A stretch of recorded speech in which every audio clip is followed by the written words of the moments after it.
It's obviously a great venue. This is a great place to have such a venue.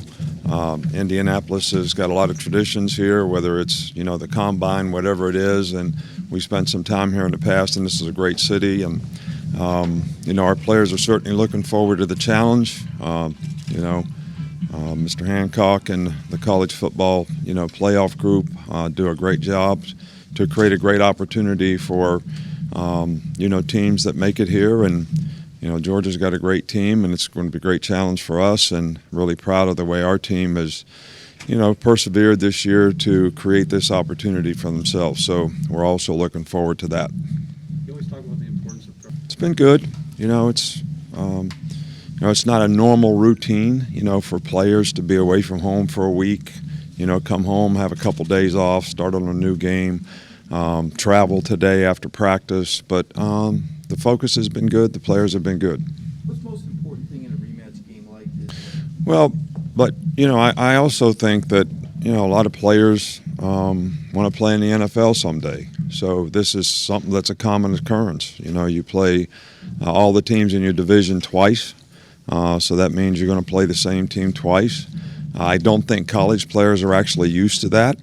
But, this is something that you have to learn from whatever you could do better when you played the first time, and try to have the right mindset to know that you're going to have to be able to persevere and play with the same kind of energy and intensity in the game for 60 minutes, this time around. So it is different for college players, but it's something and a good experience for them to get used to if they're going to play at the next level someday, because it happens all the time. Coach, what's the message to the fans coming into this a little bit? Well, I think it's always important that you have great support. We've always had great support at the University of Alabama. Our fans have been great. They travel wherever we go.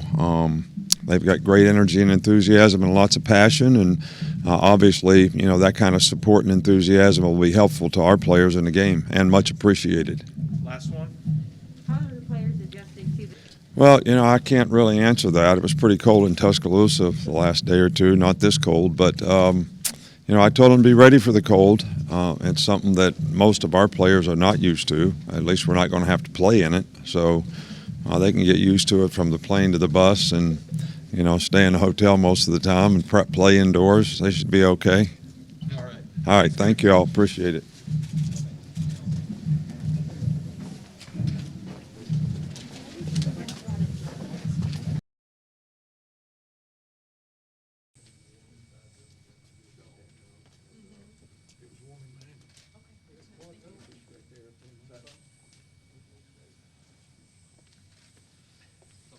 How you doing? How's everybody? Not in here.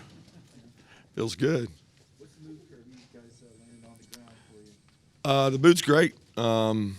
Guys have been great. We've had good practices. We're excited to be here. Our guys are really fired up, and got a tall task. We got a really good team to play, a very talented team, and it's kind of unique having to play them. It feels like almost back to back. You played them the last game of the regular season or the championship game, and now an opportunity to play them. What seems like, I don't know how many weeks has it been? 4 weeks, 5 weeks since then.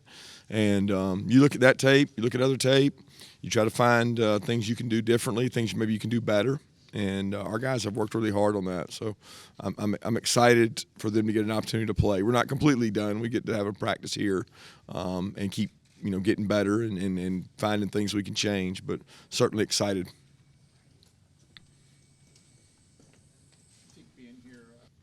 Yeah, it's a little different. That was extremely unique because we flew all the way across the country, and we had a super fast turnaround. I remember that week being one of the toughest weeks of my life because it was like we got home, we started working on them, but then it was almost like a home game because we used our facility for most of the practices before going over. It had a little more of an SEC championship feel to it, whereas this is unique. We get to travel, come to Indy, and the weather is very different for a Georgia-Alabama matchup. I can promise you that. Kirby, how'd you get through practices on campus in terms of that? Yeah, we've had great practices. Knock on wood, we've got another one tomorrow, but we've had great health, no issues with flu or COVID, and the guys have practiced really hard and done well. This We keep working on different things. We try to keep our plan, but you're always trying to throw different looks at guys. We're going to see some things we probably haven't seen, just like hopefully they're going to see some things they haven't seen. We work really hard at guys seeing unusual things. I think you can become a creature of habit, and if you see the same thing over and over, you react to it. And then when you see something different, you may not be ready for it. So we try to throw a lot of curveballs at our guys and have them react to what might happen.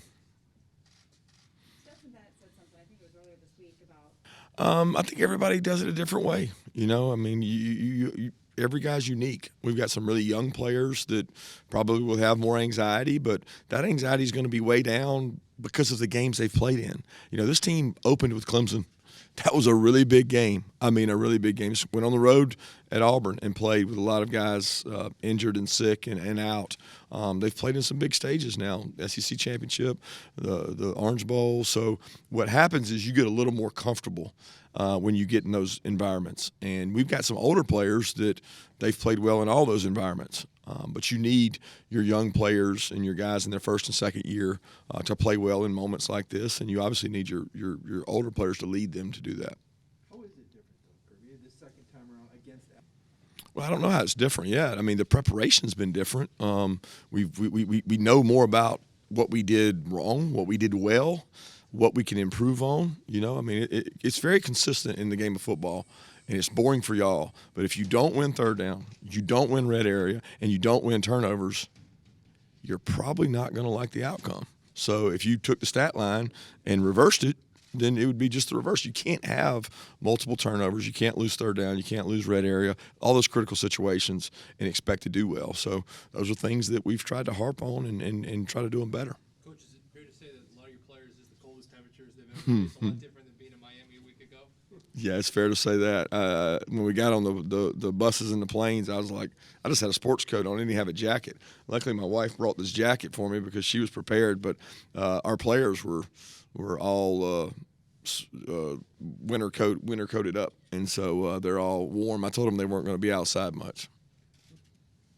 Nolan Smith said that he cried after the SEC. I really don't think it would have mattered if it was the next game that we had to play Alabama. The defensive players we have, they have a lot of confidence, and they're okay looking in the mirror and saying, okay, what did I not do well? What did we do well? And what do we have to improve on? There's a lot of confident guys. They'll be confident regardless of the outcome of this game because that's the way they're wired. They're confident players. So I don't think that helped. I think it was good to go out and have some success, if that's what you're asking. But, yeah, Nolan's a special player. I mean, he wasn't the only guy shedding tears in that locker room. There were a lot of guys, but they also had earned the right to advance and get another opportunity, and they capitalized on that. Kirby, how important is it, like in any sport? Well, it's different than, say, baseball or, say, maybe even Well, the football playoffs, whatever. Yeah, it's a little different though because we're in the playoffs all year, right? Like if we lose, there's a chance that you're not going to advance. So it's the value of the regular season that makes it where every game matters. So we're playing Tennessee, we know what we're playing for. We're playing a regular season game against Kentucky. We know what we're playing for. So it's really more on a continuum of you got to play well all year because you can't really make or have poor games and be able to advance. But I do think we played well in our last game, and I do think we've got some guys who are gaining confidence. That includes Stetson. The more he plays, the better he gets. And he hasn't played a ton when you think of the grand scheme of things. He's not like a 4-year starter in a national championship game. That's not what he's like. He's getting a lot of reps here in the last 6 months that have been valuable for him. Coach, can you feel how badly this fan base is craving? I can't feel it. I can't say that I feel it because we work in a little bit of a bubble. We're into work every day. I mean, I feel it probably more because of the people around my family and being a Georgia person and knowing connected to those people. But I can't say that I actually feel it. I feel hot, cold, tired. Those are things I feel. I don't feel most of those others. Would you rather be the favorite or the underdog? Doesn't matter because we don't look at. I mean, we don't even. We're trying to figure out how we can do it better than them, and I don't get into what all the pundits have to say and what the Vegas line says. Because, I mean, it really does not matter. It does not matter one bit. And everybody wants to make it matter because they need a story to talk about. But I can promise you the other guy doesn't care on the other sideline, and I certainly don't care. I'm a whole lot more worried about what do I have to do to get my players to play their best. Talking about the outside noise, Coach, how proud are you that and in focus? I'm proud of Stetson and all our players. I mean, there's some guys that played really well around Stetson, and that's going to be important in this game. You know, can they protect him? Can he make some plays outside? Can we establish running game to protect him and not be in long yardage situations? Can we get turnovers on defense and stops in the red area? Because all those things help Stetson and they help our team, and that's the ultimate goal is to help each other to be at our best when our best is needed. Thank you, guys.